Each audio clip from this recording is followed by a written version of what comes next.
Magandang gabi, pambungad sa ating newscast. Kahirapan hanggang sa huling hantungan ng isa sa mga problemang kinakaharap ng ilang residente sa San Juan City. Ilan kasi sa mga labi ng kani-kanilang mga yumaong mahal sa buhay.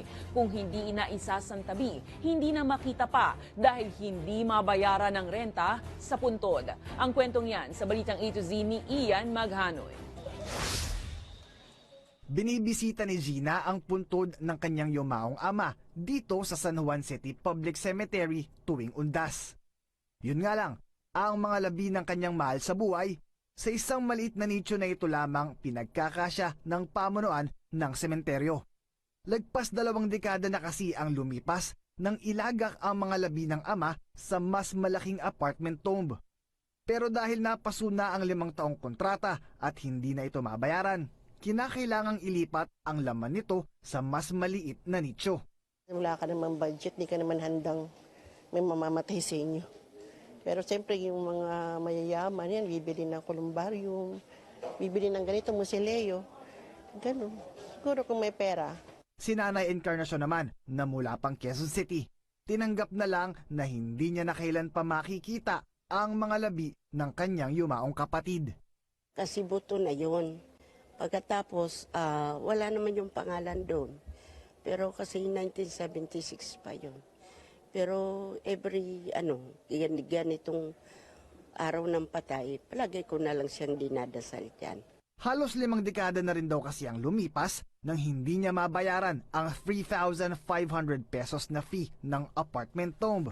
Dahilan para tuluyang mapaso ang 5 taong kontrata ng nirentahang puntod. Every 5 years, pag hindi ka naka-remit ng 500 yata, nawawala na yung tinatanggal.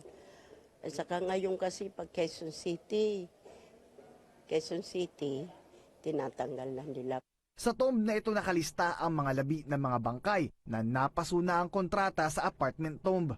Kaya si Nanay Jessa nagtirik na lamang ng kandila sa tomb na ito para naman sa yumaong kapatid. Ang dati, yung malaki nicho. Ngayon, nag-notice sila sa amin na kailangan na daw mailipat. Dahil sa sobrang dami na nga ng nitong mga inaapak-apakan. Pero paglilinaw ng pamunuan ng sementeryo, kailangan kasing proactive ang mga claimants upang hindi maisantabi ang mga labi ng kani-kanilang yumaong mahal sa buhay. Yung naglap sa apartment, hindi naman po kami basta-basta po nagtatanggal ng mga labi puro hanggat wala pong concern dun sa nakamahal nila sa buhay.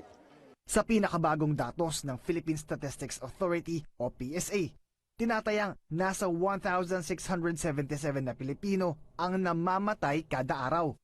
Ibig sabihin, ganito rin karami ang demand o ang pangangailangan sa disenteng paglalagakan ng mga patay. Pero dahil siksika na ang mga sementeryo, ayon sa isang cremation service provider, mainam na solusyon rin ang cremation. The best is yung ipapa-cremate natin yung loved ones natin. And then at the same time, makip natin sila dun sa magandang lagayan.